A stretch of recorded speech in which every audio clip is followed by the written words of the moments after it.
নমস্কার, the Bong প্যারেন্টিংয়ে স্বাগত। এর আগে সেপারেশন অ্যাংজাইটি ব্যাপারটা নিয়ে আমরা আলোচনা করেছি। সেপারেশন অ্যাংজাইটি খুব সাধারণ একটা ব্যাপার। মা বাচ্চাকে নিয়ে বসে আছে, বেশ কিছুক্ষণ তাকে সাথে নিয়ে বসেছিল। মার কোনো প্রয়োজনে যখনই বাচ্চাকে রেখে উঠতে গেল, বাচ্চা কান্নাকাটি শুরু করে দিল, মাকে যেতে দিচ্ছে না, মাকে আঁকড়ে ধরছে, মাকে ডাকছে। যে বাচ্চারা হাঁটাচলা করতে পারে তারা মায়ের পেছন পেছন যাওয়া শুরু করে। এখন মাকে তো মিনিমাম কিছু কাজকর্ম করতেই হয়। হয়তো সে ওয়াশরুমে গেল, হয়তো সে কোথাও গেল, অথবা সে চাকরিজীবী বা সে কোনো একটা কাজকর্ম করে, সেখানে যেতে গেল, সে যেতে পারছে না। এই সাধারণ ব্যাপারটাই হচ্ছে সেপারেশন অ্যাংজাইটি। এখন এটা সাধারণ ব্যাপার কেন বললাম?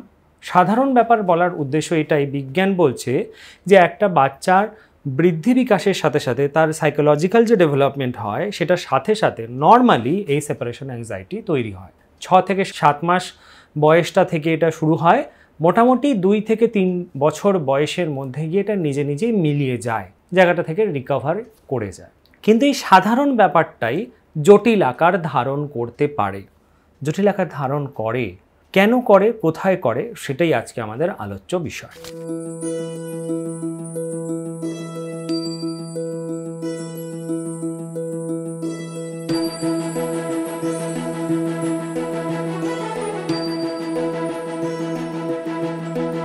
দেখুন, আমরা এর আগে এটা বুঝেছি, সেপারেশন অ্যাংজাইটি সম্পর্কে আলোচনা করতে গিয়ে বুঝেছি প্রধানত একটি বাচ্চা ভূমিষ্ঠ হওয়ার পর থেকে তার সাথে একটা মানুষের একটা প্রাইমারি অ্যাটাচমেন্ট তৈরি হয়।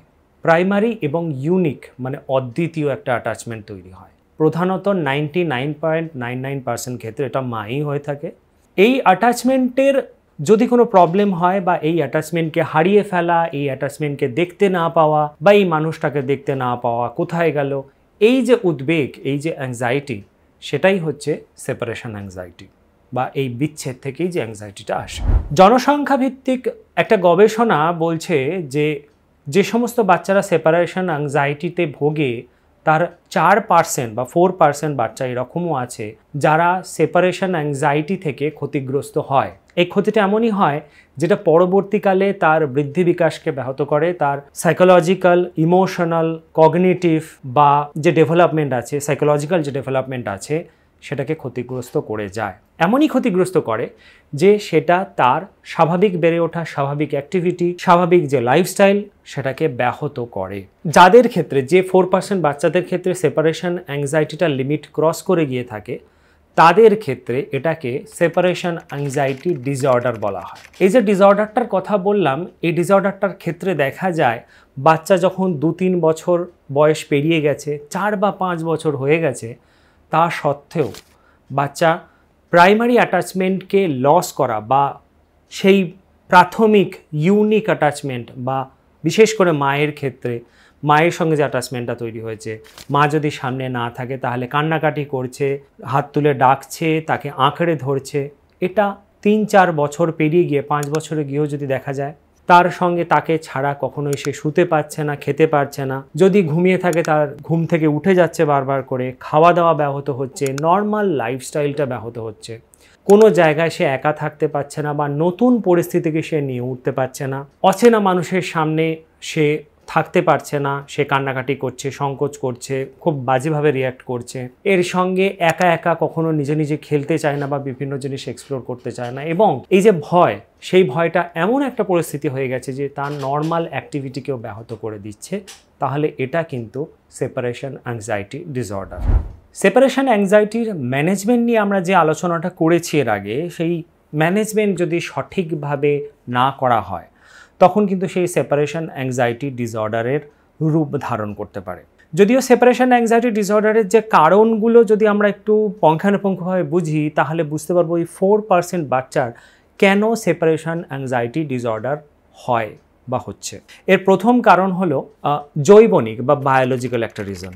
অনেক বাচ্চার জন্মগতভাবে বিভিন্ন রকম ডিসঅর্ডার থাকে, স্ট্রাকচারাল প্রবলেম থাকে বা মানসিক সমস্যা থাকে, সেই সমস্ত বাচ্চার হয়ে থাকে।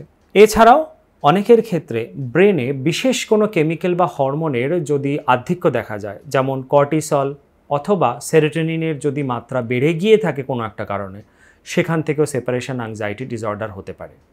এমনকি এটাও দেখা গেছে যে সমস্ত বাচ্চার ব্রেনের অ্যামিগডালা, ব্রেনের একটা পার্ট, সেটা যাদের ক্ষেত্রে বেশি অ্যাক্টিভ, তাদের ক্ষেত্রে সেপারেশন অ্যাংজাইটি ডিসঅর্ডার হতে দেখা যায়।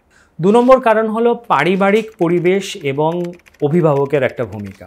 যে সমস্ত বাচ্চা বাড়িতে অনেক বেশি নিরাপত্তা পেয়ে অভ্যস্ত বা স্ট্রিক্ট প্যারেন্টিং স্টাইলে অভ্যস্ত, তাদের মধ্যে কিন্তু দৃঢ়তা এবং স্বনির্ভরতার অভাব লক্ষ্য করা যায়। পরবর্তীকালে এই বাচ্চাগুলোই ভাবতে শুরু করে যে বাবা মা ছাড়া কোনো কিছুই করা সম্ভব নয়। তাদের মধ্যে কিন্তু সেপারেশন অ্যাংজাইটি ডিসঅর্ডার অনেক বেশি দেখা যায়। এছাড়াও যদি বাবা মায়ের মধ্যে বিচ্ছেদ বা ঝগড়া হতে থাকে, বাবা মায়ের প্রতি একজন আরেকজনের প্রতি অসম্মান হতে থাকে, সেটাও কিন্তু বাচ্চার মধ্যে সেপারেশন অ্যাংজাইটি ডিসঅর্ডার আনতে পারে। অনেকগুলো অ্যাটাচমেন্ট হয়, তার মধ্যে একটা ইউনিক হয়।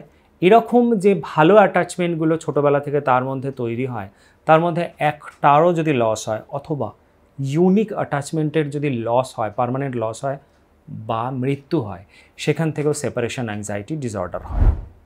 3 নম্বর কারণ হলো হঠাৎ পরিবেশের পরিবর্তন। অনেক সময় আমরা জায়গা চেঞ্জ করি, অনেক সময় আমরা বাচ্চাদেরকে প্লে গ্রুপে দিই, আমরা নতুন স্কুলে ভর্তি করি, অথবা আমরা ডে কেয়ারে দিই। এখান থেকে অনেক সময় বাচ্চার একটা বিচ্ছেদের ভয় তৈরি হয়। সেটাকে যখন আমরা সাপোর্ট করতে থাকি, সেটাকে যদি আমরা সঠিকভাবে ম্যানেজ না করতে থাকি, আমরা যদি বাচ্চাকে বাড়িতে রেখে দেওয়া শুরু করি, সেখান থেকেও সেপারেশন অ্যাংজাইটি ডিসঅর্ডার হয়।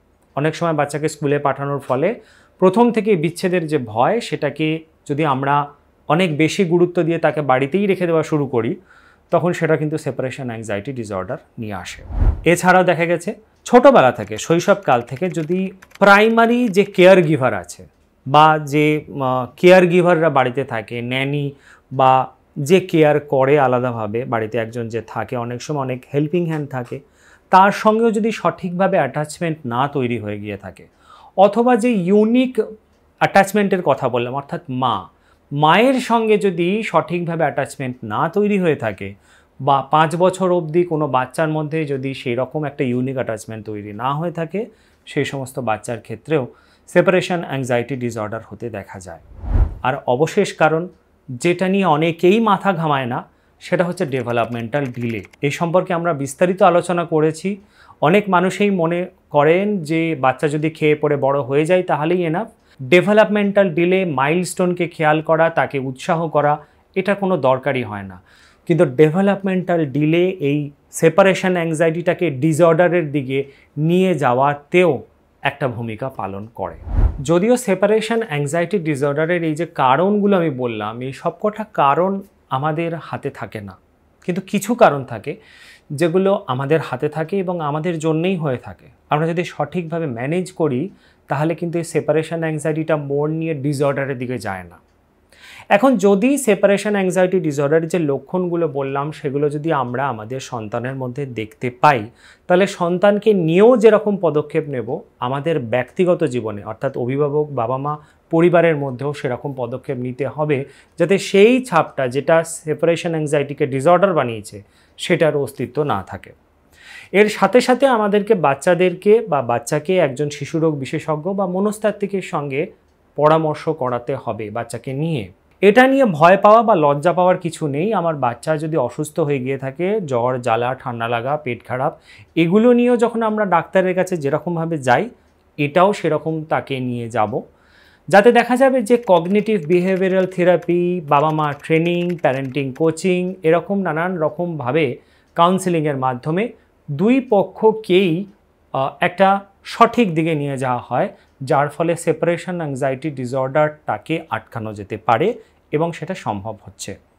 আমরা অযথা, এর সাথে আমরা আরেকটা ব্যাপার খেয়াল রাখবো যে আমরা অযথা বাচ্চাকে ভয় দেখাবো না, যে এটা না করলে এখানে রেখে দিয়ে চলে যাব, এটা না করলে ওখানে পাঠিয়ে দেবো, বাচ্চাকে বোর্ডিংয়ে পাঠিয়ে দেবো, বা এরকম কিছু করব, তাকে সবসময় অবুঝ মনে করা, তাকে সবসময় কোনো কিছু না করতে দেওয়া, তাকে সবসময় একটা গণ্ডির মধ্যে রেখে দেওয়া, এই রকম চিন্তাভাবনা যদি আমরা করতে থাকি, তাহলে সেটা কিন্তু সেপারেশন অ্যাংজাইটিটাকে ডিসঅর্ডারের দিকে নিয়ে যাওয়ার চেষ্টা করে। আমরা যেরকম বাচ্চাকে কোলে নিয়েও বসে থাকবো না, আমরা সেরকমভাবে বাচ্চাকে কেয়ারফুলি তাকে গ্রো করার জন্য উপযুক্ত যে পদক্ষেপ, সেপারেশন অ্যাংজাইটি কন্ট্রোলের যে পদক্ষেপ, সেগুলোকেও নেব। তার ফলে কি হবে, সেপারেশন অ্যাংজাইটিটা ডিসঅর্ডারের দিকে রূপ নেবে না, তাকে একটা হেলদিভাবে, ম্যাচিওরভাবে বড় করার দিকে আমরা নজর দিতে পারবো।